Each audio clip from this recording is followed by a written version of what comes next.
And we'll just begin with our 3-minute breathing practice. So again, just being comfortable in the chair, taking a few slow, deep breaths, relaxing on the exhale, inviting the body to soften, soothe, and relax.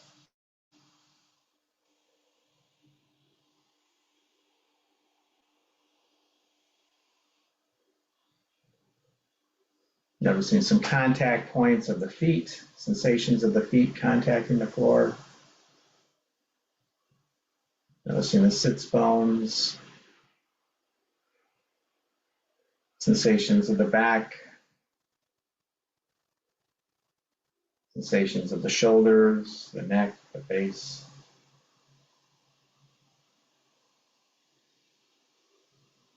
And now just bringing the attention to whatever thoughts might be arising in the mind. If you'd like to close your eyes, that's fine. If not, just looking down towards the floor with half closed eyes is fine.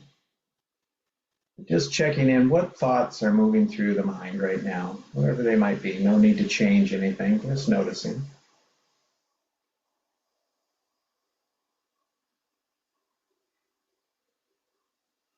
Maybe noticing if some thoughts are pleasant, some thoughts are unpleasant, some thoughts might be neutral. Just noticing.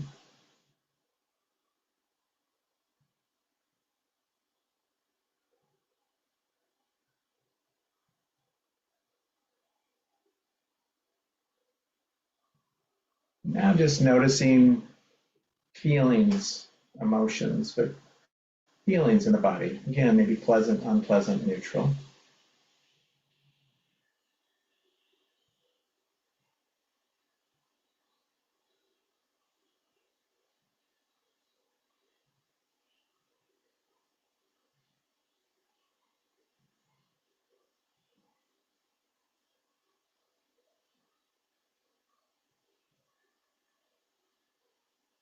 And then moving now to physical sensations in the body. Just noticing the coming and going of physical sensations. Again, we might notice some as pleasant, some as unpleasant, some as neutral.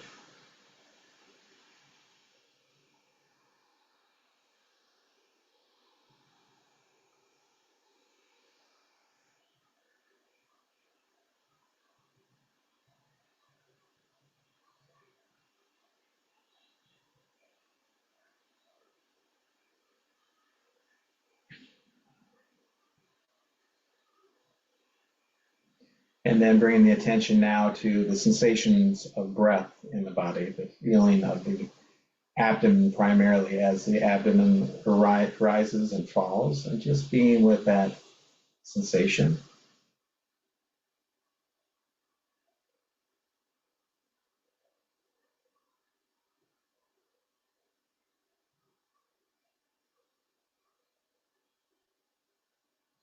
To help kind of stabilize the attention, we can add counting to the sensation of the breath. So as we inhale, at the end of the inhale, we'll count 1. And at the end of the exhale, we'll count 2. And then the next round, again, the end of the inhale, 1. The end of the exhale, 2. We'll do that for a couple minutes.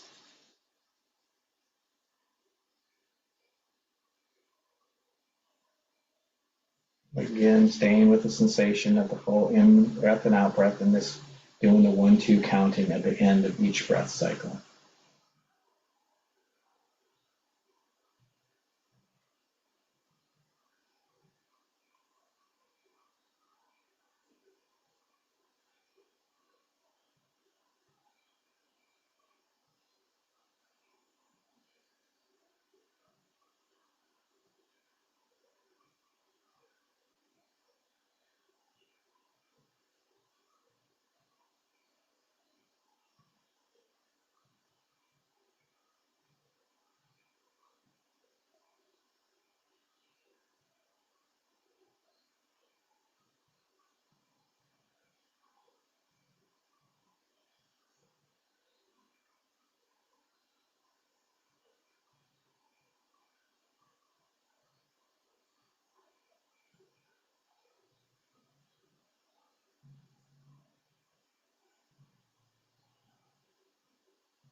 And then shifting to this, noticing the breath again now, noticing the inhale and the exhale, and just noticing if the inhale is short or long. You can even compare, is the inhale longer than the exhale?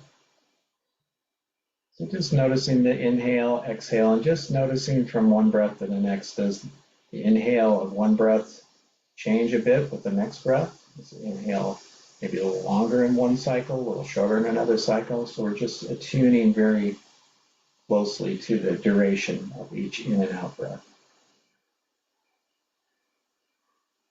You don't have to count the number, count the breath in any way, but it just, as best your intuition kind of tells you, is the breath long or short compared to the previous breath?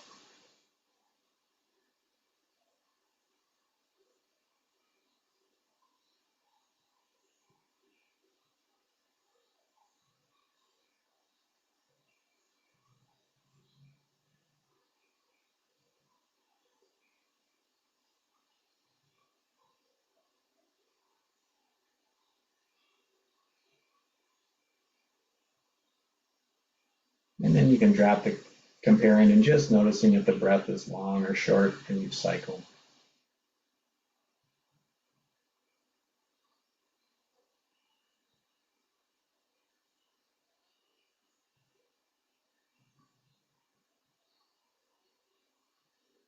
And now just bringing awareness to the entire body.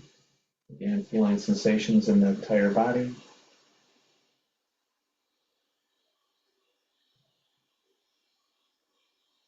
And having a sense of the space in the room in which you're sitting. So there's kind of an expanded sense of the body to include the sounds and the objects and the air, the space in the room. So that the boundary between the skin and the room begins to dissolve a little bit. And there's just a sense of being interconnected with the room. And of course, as we inhale and exhale, we're breathing in the space of the room through our breath, through the oxygen we're breathing in.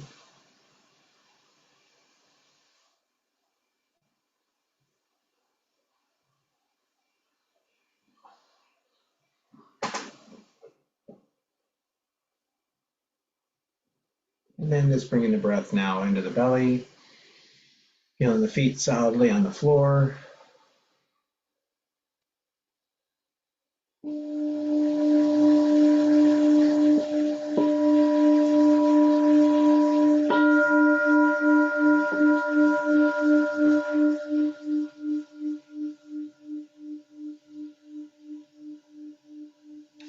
So shifting into a little brief discussion on our topic tonight, and then we'll have our presentation on this topic, and we'll have a discussion if people have questions or comments afterwards, and then we'll follow that with another guided meditation on loving kindness.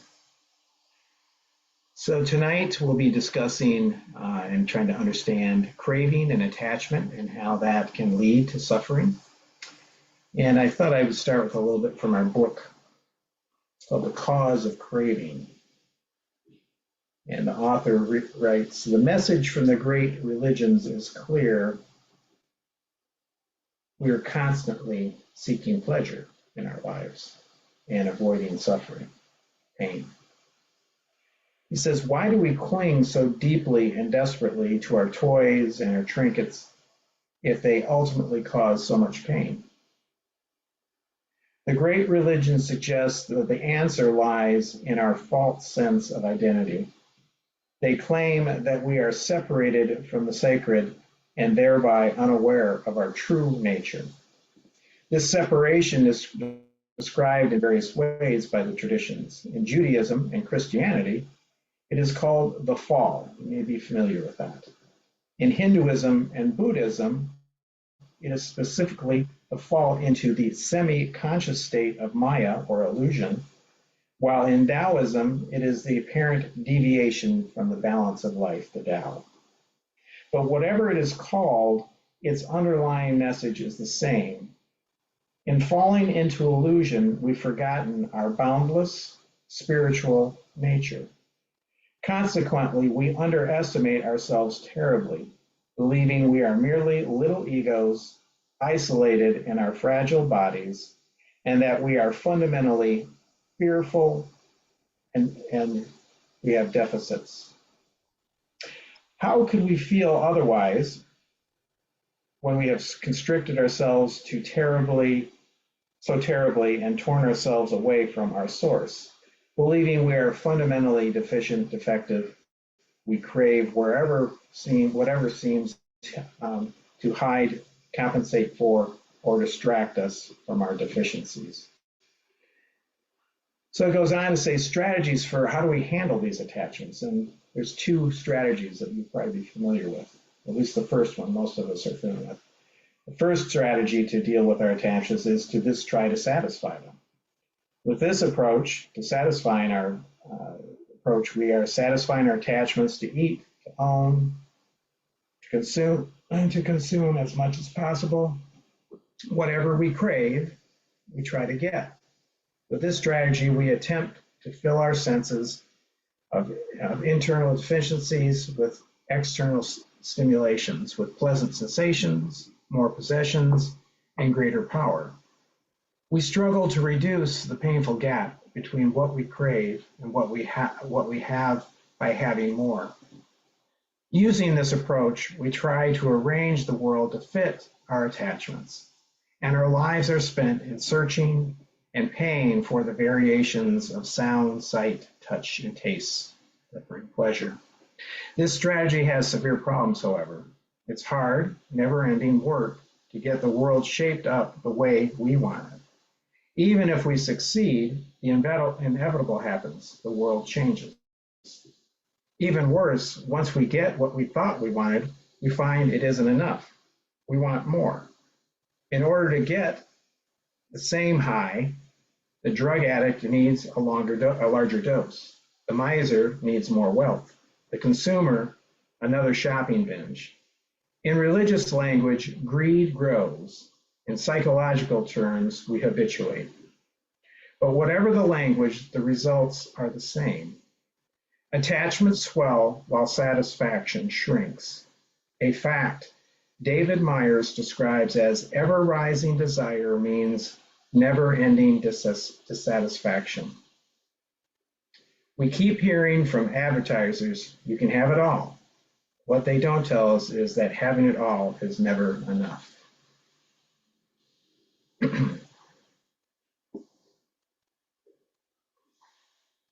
So strategy 2, this is the one we'll be speaking to more, is we change our mind. The good news is that there is a way to reach lasting satisfaction. This way involves changing our minds about what we think we need. Happiness lies not in feeding and fueling our attachments, but in reducing and relinquishing them. Nowhere is this more summarized than succinctly by the Buddha in his third noble truth. Freedom from attachment brings freedom from suffering. So how does the end of attachment lead to the end of suffering or sorrow? Remember that happiness reflects the difference between what we crave and what we have. There's this gap. If we relinquish our attachments by accepting what we have, the gap dissolves, and so too does our unhappiness. This is why Gandhi once said, when asked to describe his philosophy of life, he needed only 3 words: renounce and rejoice. The way Master Eckhart promised this was, no one is happier than those who have the greatest non-attachment. Kind of harsh words. Spiritual adepts. So here's a simple practice that you can use, and this is in the book on page 46. You don't have to turn to that, but it's there. It's exercise 4. This is part of that practice. You can use this anytime during the day that attachments are arising.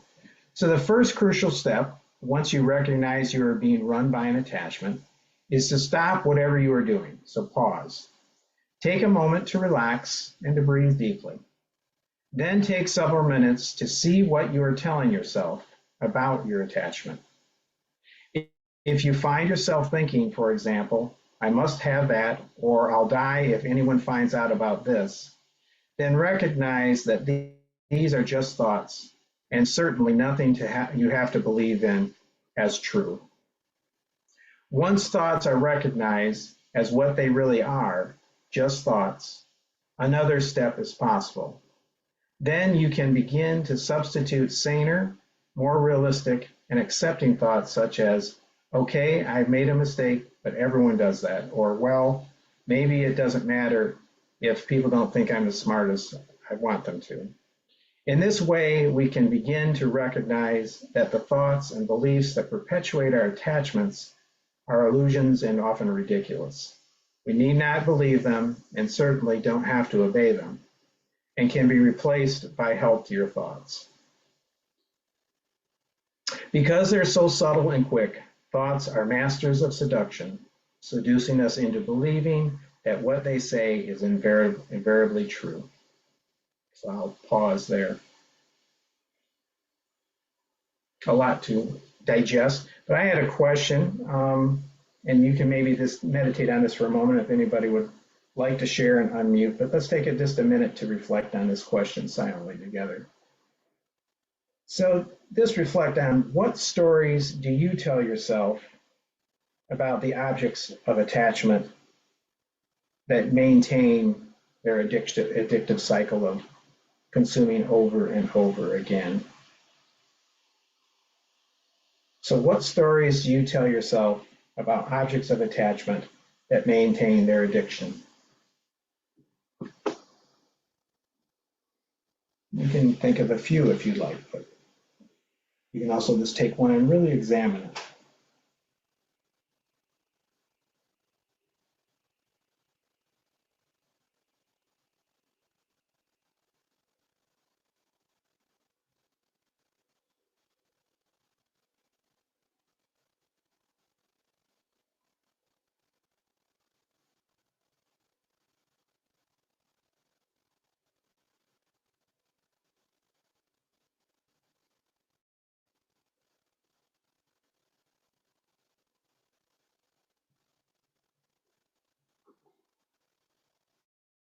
And pausing and maybe thinking of another habit maybe that you have, attachment that you might have.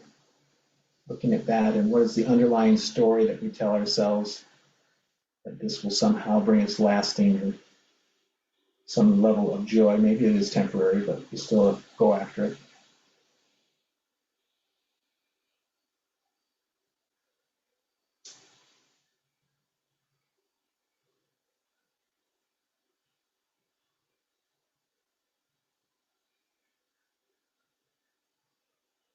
So I guess I can begin with revealing my addiction to Amazon purchasing. And sometimes I purchase for other people, and maybe without me even asking what they want. And I was just thinking that this is usually for my kids, and there's a motivation there of wanting to please them, but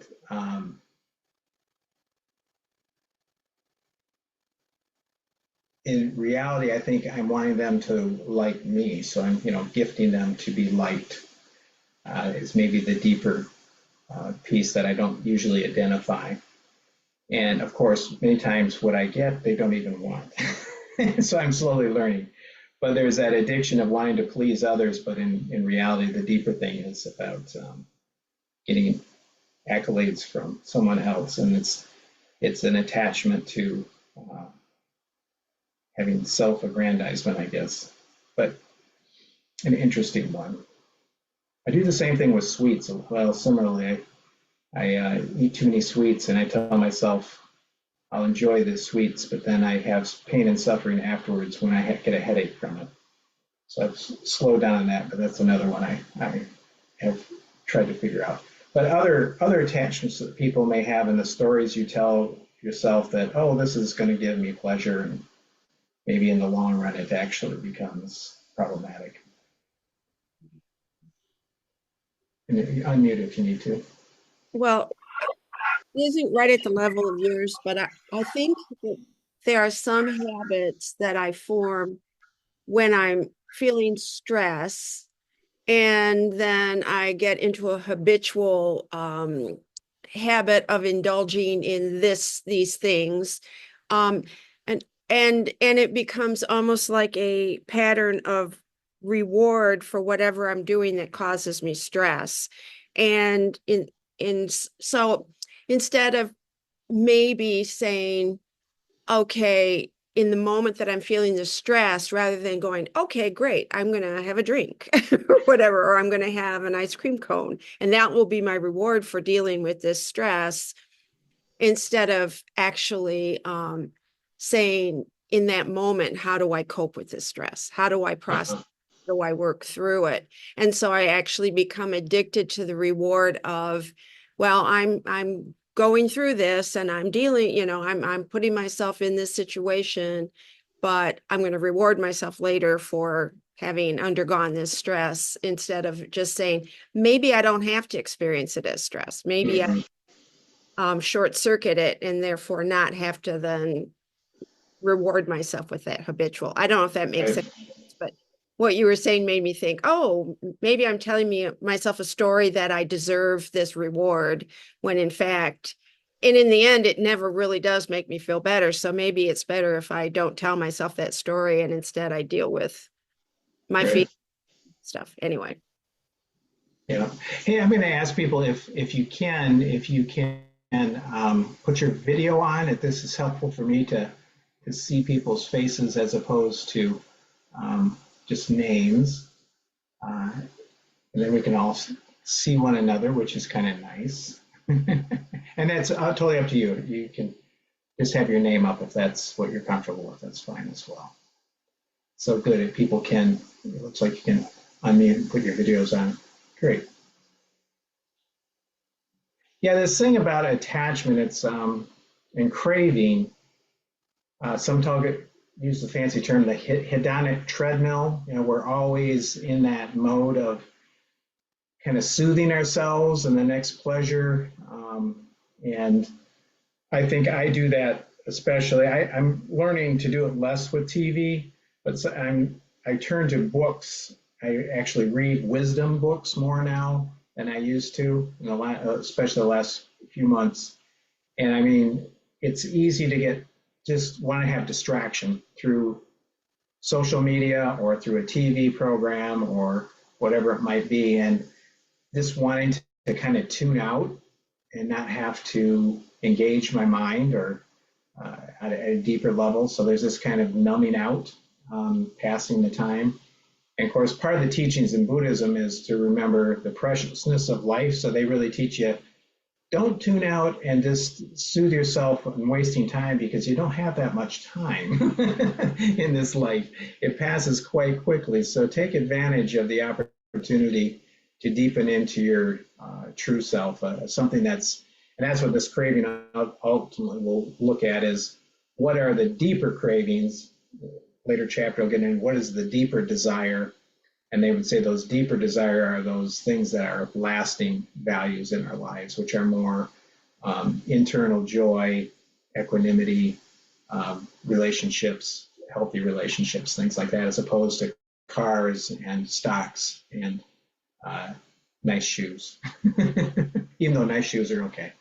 But after 100 pair, you can probably pause.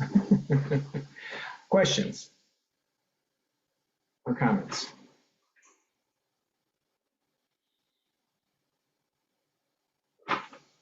I have a question. Is there anything related to what we're kind of going through with our like attachment to, I mean, because we think of this in terms of like food cravings and but also emotional cravings, like the needing to see a certain outcome, or our attachment to a certain outcome from the election, and then obviously it doesn't happen. And how do we do cravings and a craving for attachments to outcomes, does that play into this at all? Um, it's complex in that, yes, we have a certain mindset of what we hope will happen. Then when it doesn't happen, there's um, that disappointment. So in these teachings, it would say, what was the deeper craving there? not the superficial one of just winning, my side winning, but what are the deeper values that were underneath that desire for that person to win or that group to win. And those deeper qualities, if it was just to have power, that I just wanted to have a president that was in power and could do what I want to do, that might not be such a great craving. But if it was a deeper one of, I want to have greater equity, justice, healthy planet, sustainable, those are wholesome desires because they're about the whole, not about me having my power or my accumulation of wealth or whatever it is. It's about the collective. So we have to be able to separate that piece of just having want to have a certain person in power. If that happens, it happens. That's part of these teachings is whatever is in this moment is the way it is. It can't be any different. So to struggle with what could have been, what should have been, is only going to, and that's part of I think the grieving process. We may go through that for a while, but at a certain point, we have to say, this is what it is now. How do I move forward? And what are the deeper values that underpin that desire to have a certain person or a certain worldview in place? And what is that deeper? And maybe going deeper into what was that really about? And that, looking deeper than maybe we have before, and really understanding what is it that we need to bring to the world now in this time. So can some of these practices that we'd find in essential spirituality or in this craving section, could we apply it to letting go of our deep attachment to the outcome in a way to heal Sure. from disappointment? Yeah, in fact, that may be a good segue into our next practice, because this is going to be kind of an intense practice that I'm going to share. Some might call it's a combination of a compassion practice and something called Tong Lin, of giving and receiving. But it's really a practice to help transform the pain and suffering that we might have into healing. And in that place, we can then move forward in a healthier way. So it's actually healing the hurt, the disconnect that we might be experiencing. So, I think it's very complex when you look at the length of history. You have to have perspective, and things have always changed. Things are always changing. It's kind of like that pendulum swing, at least that's what we've always heard. Things tend to move towards more of a liberal perspective, and then that gets just so far, and then it snaps back. It goes more to a conservative perspective. And one hopes that the pendulum keeps swinging and doesn't stay in one side, but that's typically what happens. And it's tough when the attachment you have is no longer swinging your direction, it's going the other way.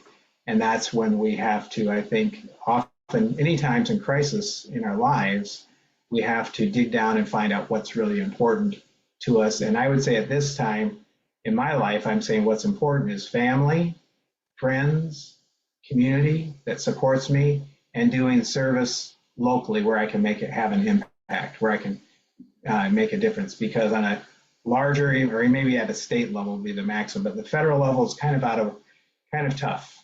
Other than I was mentioning something I can give to ACLU and different things like that, and there's things that other people will do nationally. But for me personally, it's about really thinking globally, thinking nationally, and acting locally, because that's where we can potentially have a bit more impact, and we can really organize. If everybody does that, we have an organized nation of people that are really working for change. And that type of mobilization, face to face with real people, may do more to convince people that the perspective we're sharing is of value if they're seeing it on the ground. That's my 2 cents. But it's a tough time, and we're not all on the same page.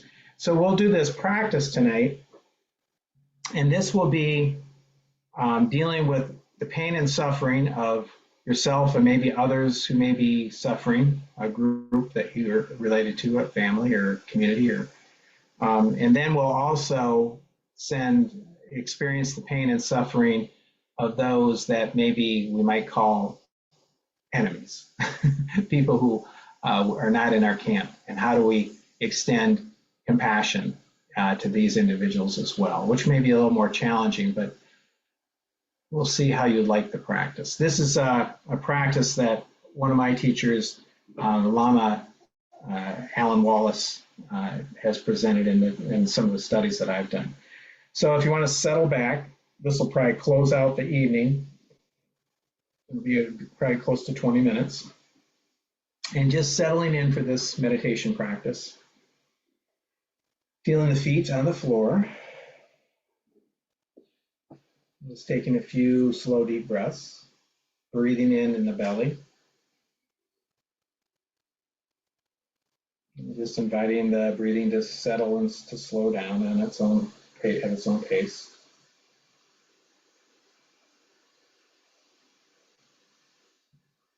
And now we'll take 3 full deep breaths. So expanding the belly fully, and then expanding the chest, and exhaling fully. Pushing in the belly to exhale, and then pushing in the chest to fully exhale.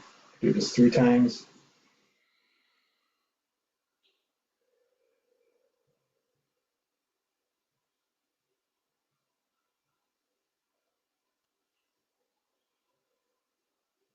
And then just settle into breathing in the belly for a minute or so, and just inviting the body to soften and settle as we just ride the sensations of the breath in the belly.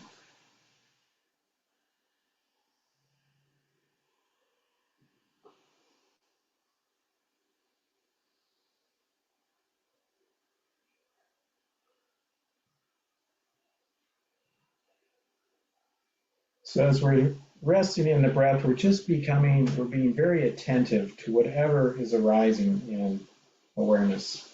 So in the background, there may be sounds, or there may be thoughts or sensations. In the foreground, we're kind of bringing the attention to the breath, and the belly as our primary place of attention.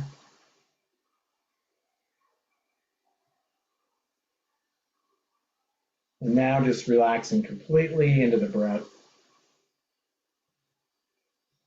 And then dropping even under the breath, and just noticing any level of stillness in the body. The breath now moves to the background. And just resting in the stillness of the body, and maintaining clarity and wakefulness while being relaxed.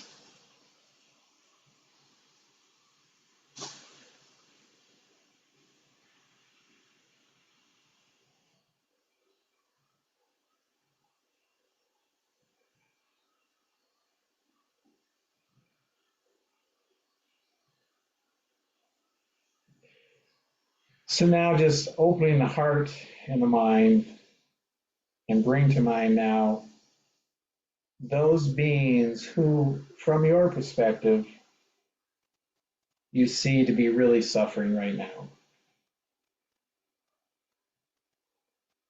They could be humans, they could be people you know, they could be whole regions of the globe where there's great difficulty, great strife. They may be human or non-human, but just bringing to mind those here right now, wherever they are, they're suffering, they're struggling, facing great challenges. And just bring such individuals and communities to mind and attend closely.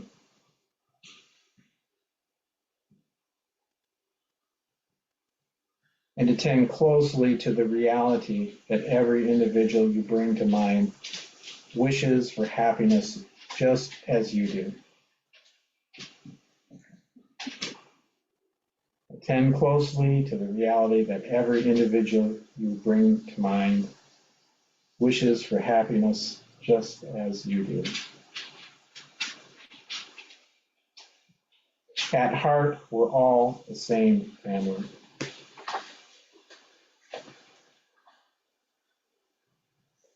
And just as you wish to be free of suffering, arouse that same aspiration and extend it outwards to these individuals or groups.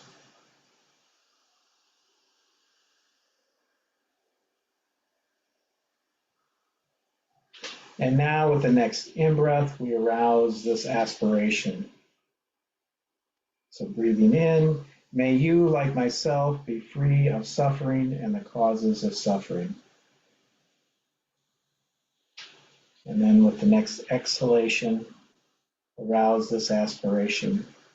And now let your imagination play. Imagine the suffering, the misery, the fear, the sadness that they experience. And imagine this symbolically as a dark cloud that envelops these sentient beings. So with each in-breath, you arouse a wish, may you be free.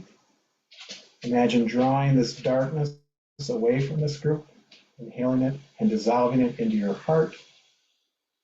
And in the heart, there's this incandescent orb of light, which symbolizes your pristine awareness, your own pure nature. Now, repeat that. So as we breathe in the heaviness of these suffering beings,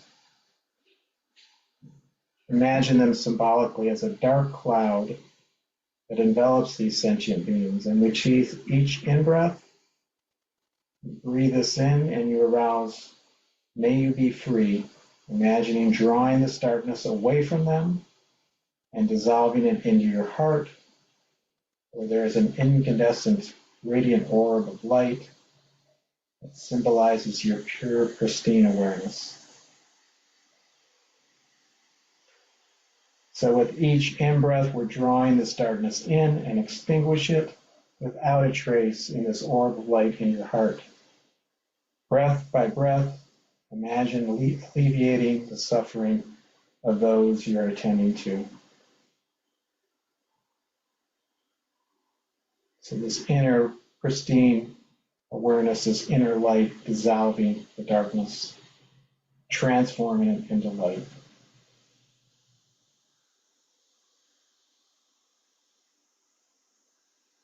Just continuing breathing in this heavy dark cloud of suffering from this being or beings, dissolving it into the orb of light in your heart. It symbolizes your pristine, perfect awareness, and extinguishing this suffering without a trace in the orb of light in your heart. Breath by breath, imagine alleviating the suffering of those you are attending to.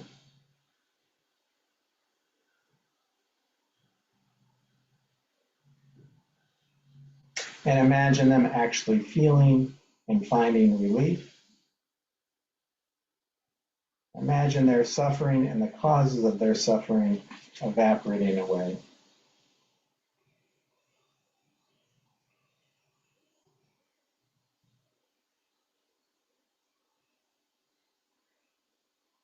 And now with each out breath, arouse the aspiration of loving kindness. So we're breathing in. May you, like myself, be free of suffering, free from the causes of suffering, breathing in that heaviness. And then breathing out that transformed light. May you find happiness and the causes of happiness. If this is a little bit too complex, you can just simply breathe in the heaviness, dissolving it as light, and breathing it out as light and healing. So with every breath, breathe out light from your heart, radiant, pure light, pure, joyful, loving light. And just imagine this light embracing all those you are attending to. Suffusing their whole being with light, and breath by breath, imagine them finding joy and happiness and fulfillment that each one, like yourself, seeks. So we're breathing in the pain and the suffering, dissolving that suffering in the white orb of our heart, and exhaling healing and joy and love as radiant white light as we exhale to all those who are suffering.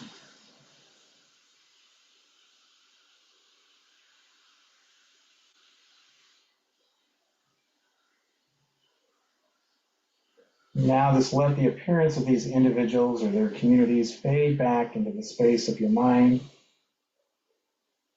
And this is the next section, next phase.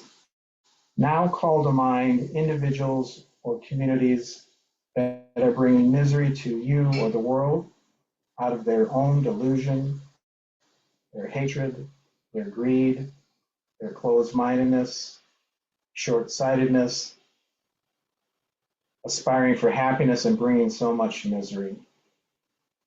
They're aspiring for happiness but bringing so much misery. Bring such individuals or groups to mind and attend to them closely. Maybe someone you know personally, maybe an individual, a community, or something on the world stage.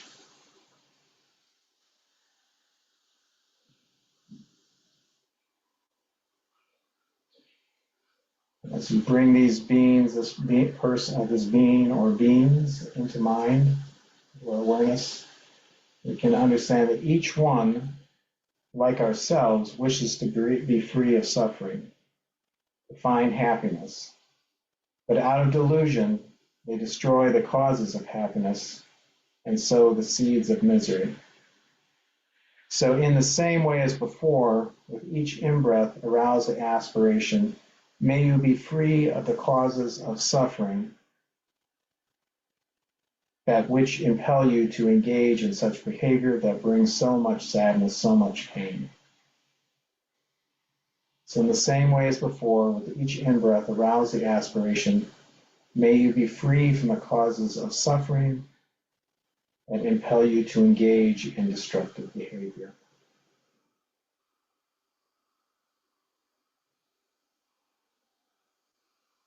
And may you be free, may you, like myself, be free. And again, just using this image, imagine the darkness of their mental afflictions, the darkness of this type of behavior, be drawn away from them and dissolve without a trace into the light of your own heart. So imagining the darkness of their mental afflictions, the darkness of this type of behavior, be drawn away from them and dissolve without a trace in the light of your pristine heart.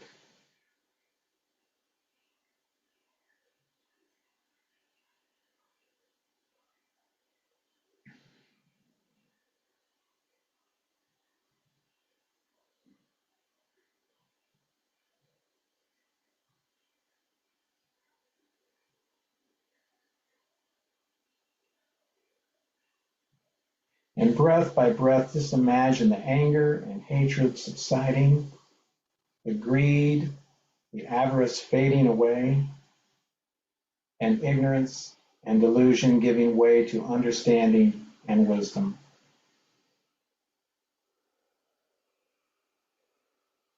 Breath by breath, imagine they're finding relief.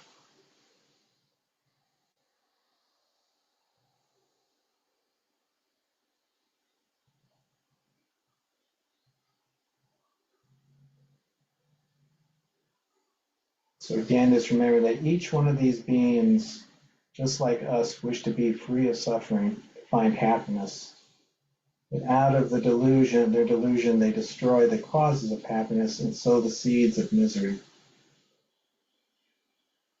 So with each in-breath we aspire, may they be free from the causes of suffering and that which impels them to engage in destructive behavior.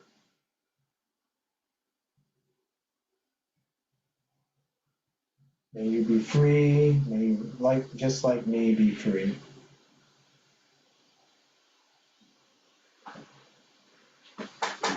Breathing in and imagining the darkness of the mental afflictions, the darkness of this type of behavior be drawn away from them and dissolve without a trace in the light of your heart.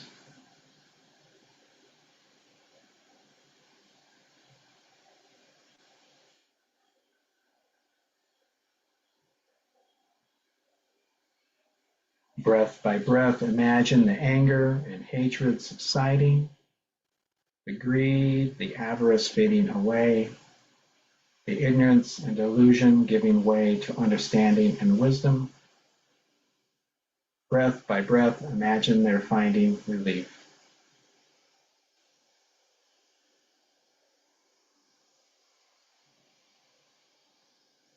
And when you, in your mind's eye, see they found some freedom and continue on the same trajectory, they've found freedom and continue on the same trajectory, with each out-breath, arouse the aspiration for loving kindness. The aspiration, may you find the true causes of happiness, the true causes of liberation, the true causes of awakening. May you truly be well and happy. With every out-breath, allow this flood of light from your heart to cascade forth and embrace, infuse, and purify those beings.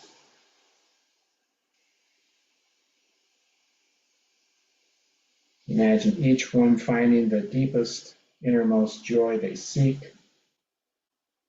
before that desire is clouded by the veils of delusion and afflictions. Imagine each one of these beings finding the joy that is their innermost desire before that desire is clouded by the veils of delusion and afflictions.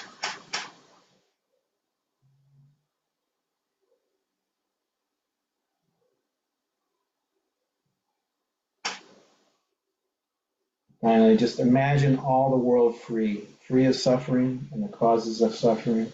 Imagine all the world coming to awakening and perfect awakening.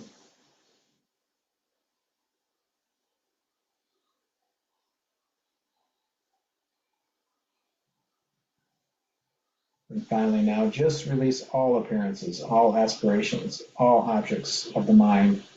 And for just a moment, let your awareness rest effortlessly, knowing its own still nature.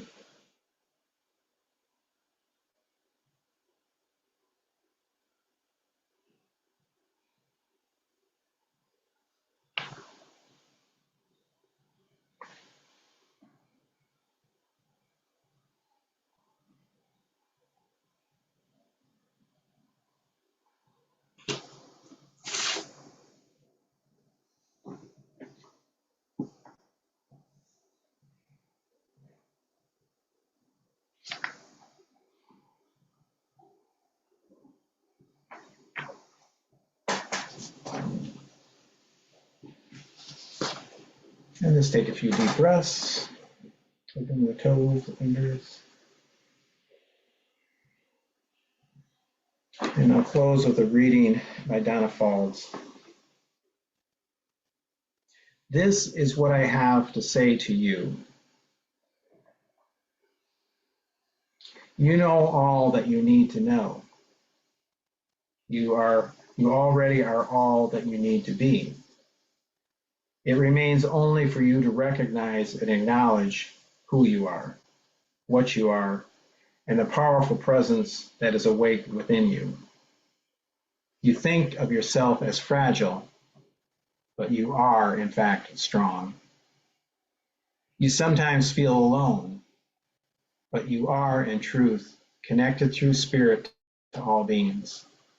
Believe in this connection, believe in yourself. That is all you need to do, for all is well. I'll read that one more time. This is what I have to say to you. You know all that you need to know. You already are all that you need to be. It remains only for you to recognize and acknowledge who you are, what you know, and the powerful presence that is awake within you. You think of yourself as fragile, but you are, in fact, strong.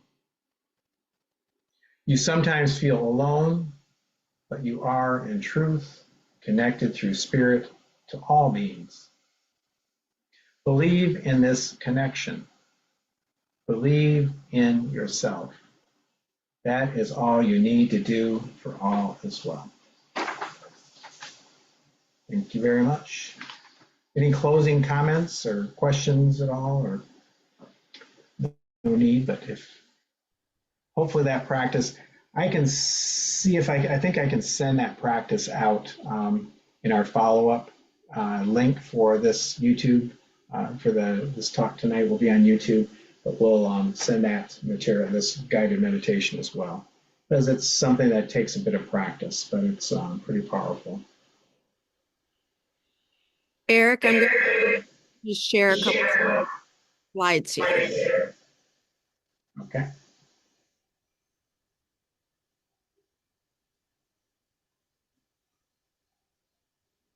Do you want to speak? Sure. So some of you may know I'll be having a retreat, a practice retreat, this Saturday, the 16th, from 10 to 3 at the Unitarian Church out in Portage. It's free, and we do a number of practices. We do walking meditation, we do some body scans, some chair yoga. There'll be a little more instruction on specific, more detailed instruction on breath awareness practice. And another practice we call effortless mindfulness, where we just rest in stillness, and also some compassion practice, loving kindness practice, a little different than what we did tonight.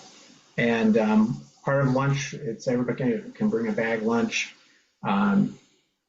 What is the best way if people did want to register? I think it's on our website. If you go to if you Google UUCC Portage, you'll go to our website and there's a banner at the top, and you can click on it'll show that retreat, and you can click on that and register there. So you just do UUCC Portage, and our website will come up, and you can register there. In addition, everyone has received and will receive another email from us that it talks about the retreat and gives them a link. So, okay, all right, sounds very good. Well, thank you all for joining us tonight. It's not an easy time, and takes courage, but I'm glad together that we'll keep on keeping on and build a stronger community for the future. And hope to see you Saturday. We'll probably have another retreat sometime in the spring, April or May, so there'll be another one coming up. Can't make this one. Thank you much, and continue on with your chapter 1. It's transforming your motivation, reduce craving, and find your soul's desire. And there's about 5 chapters. There's a lot of practices in the chapters 7, 8, and 9. If you want to check out those practices and try them out, you can do that. Be well, and see you in a couple weeks. Bye-bye.